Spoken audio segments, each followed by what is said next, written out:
It's been close to about 2 years for me now personally, since I've started work on what has become known as the Big Society.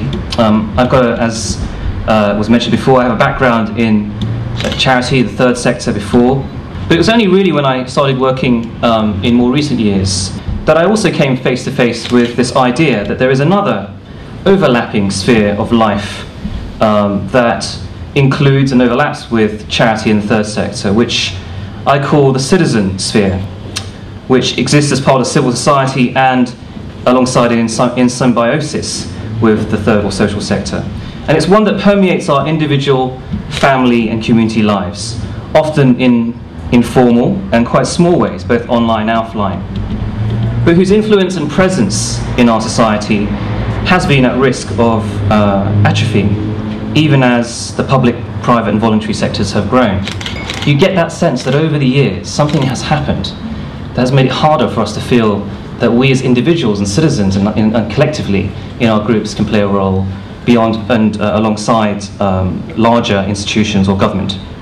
So I and many others began to see that the time had perhaps come for this citizen sphere to be renewed, and that there are indeed many working and living in the public sphere, the private sphere and in the social sector, many of whom I'm sure are here today, who want to change and advance the way we operate, to give more power to citizens closer to where they live, so that they can have more of a say over how things are designed, how things are delivered, perhaps even get involved in delivery if that's what they want, and to review and provide feedback on the services that they receive day in, day out. The point is that 2/3 of people believe that government has interfered, sometimes too much, and that citizens should have more of a say. And citizens can feel that even a small number of players within the private, and sadly even the voluntary sectors, can sometimes make them feel disempowered and frustrated at times. So whatever you call it, there is an ongoing hunger for community that will not disappear and will therefore dominate the centre ground for years to come.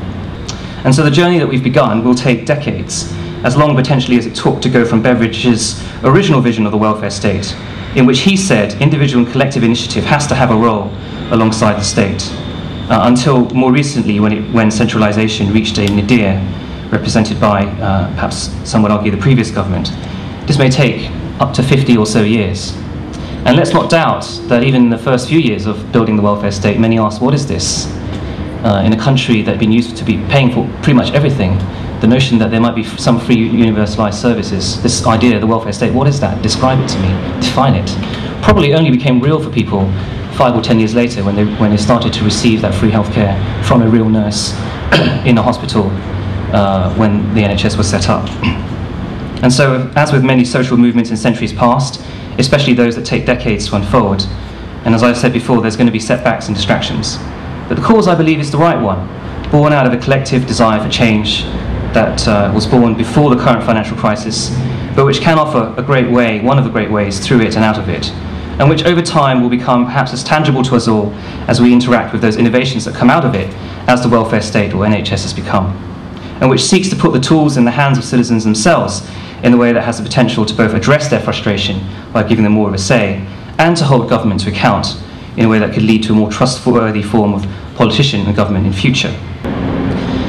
Tonight I want to focus, therefore moving on forwards, on 3 things. Who's going to be taking this action? 1. 2. What will they be doing over time? And 3, in light of tonight's audience, and I know there are many charities and social organisations in the room, what specific preparation might charities and social organisations want to take to enable and facilitate these actions? So 1, who is taking action? Who will be taking Big Society forwards? What can individuals do? What could communities do? And yes, what can the government do through the public sector? And so how can we work together to solve some of these problems? We might have a better result than if we just rely on one group alone.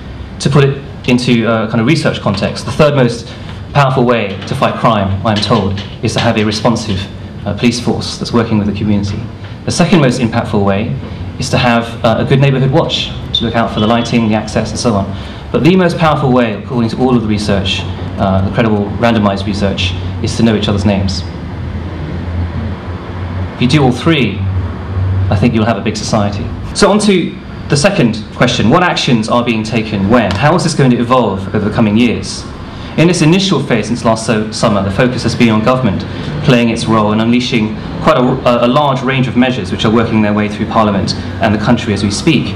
Departments are seeking to decentralise and move decision-making, information and regulation much closer to the front line into local communities, where they might have a better idea of how they should apply. And across three themes, social action, community empowerment and open public services, policies are being developed and rolled out, which make it easier for individuals, communities and other groups, charities and private organisations, to play a part as well. But if we just stay with what actions government will take, we won't see the full picture emerge.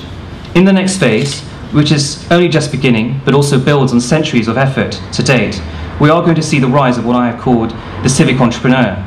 Civic entrepreneurs are those individuals, be they from within the voluntary sector, within your own organisations, within business, or within the public sector, who make it their calling to develop ways to support others, other citizens, to take control, sometimes in quite innovative ways. So to move away from the caricature that everybody's got to create a school, everybody's got to take over the building, everybody has to do something for which they have no time. They develop platforms for others based on the opportunities, tools and information that are now being released by government for the benefit of everyone.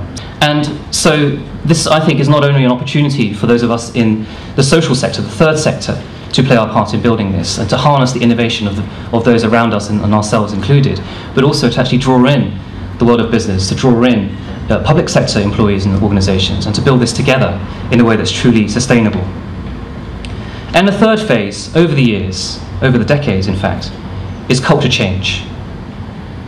To the point when we start to think differently and say to every problem, rather than saying, oh, what's government going to do? What are they going to fund to make this happen? To say, well, what could we do? What can we achieve first in our own communities as individuals? And then if we need to, who can we approach? But even before we go to government, is there a business locally that could help? Is there a local statutory body that has the freedom and flexibility now to get involved and to work with us in collaboration? So on to the third and final question. What can charities and the social sector do to bolster the big society? I'm not going to pretend that this isn't a challenging time for our sector, but there's also huge opportunity opening up, and the demands on the sector could be significant. But I believe there's a huge amount that we as a sector can do to prepare ourselves and to build on where we can rightly claim often to have been doing big society for centuries. Time doesn't permit me to go into every possible avenue that you can take, but allow me tonight to highlight 3 actions that could be very important for how any social sector organisation could approach this at this juncture. The first is to be very clear and honest about what your strengths are. Moving on beyond knowing and being honest about what your strengths are is to build your own capacity, not just by raising funds and hiring staff, but through partnerships, in some cases mergers or joint ventures with others, to take on or cover for activities which you know are not your strength and your core, but which someone else could do and could take on.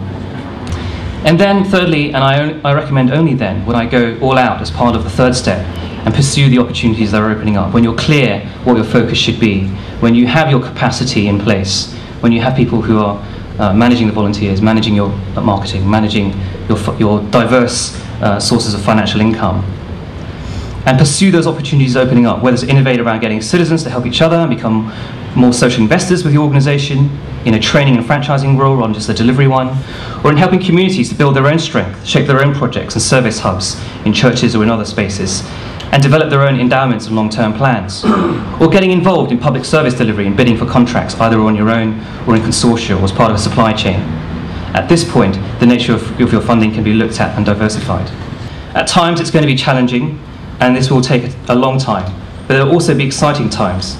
For those willing and able to weather the coming storm brought about by the deficit, we will have an opportunity to emerge stronger, more able to achieve our mission, more in tune with the times. But I'll close with one final thought. I think it's time also for our sector to truly come of age. For too long, we've looked to ourselves to government for direction and for resource. Moving forwards, I believe we need a more equal partnership with the sector driving forward its own initiatives and priorities. And yes, where it encounters obstacles, seeking government's help and advice, but also, frankly, that of the private sector and of citizens themselves. And always keeping options open, always maintaining independence and the right to champion the underserved, but in ways that do not allow our sector to ever again be subject to the volatile decisions of the powerful, nor the ups and downs of the economy, nor the unintended and often well-meaning but sometimes unreasonable rules imposed by local and central bureaucracy. The time for debate, I believe, is nearing its end, It's time for action.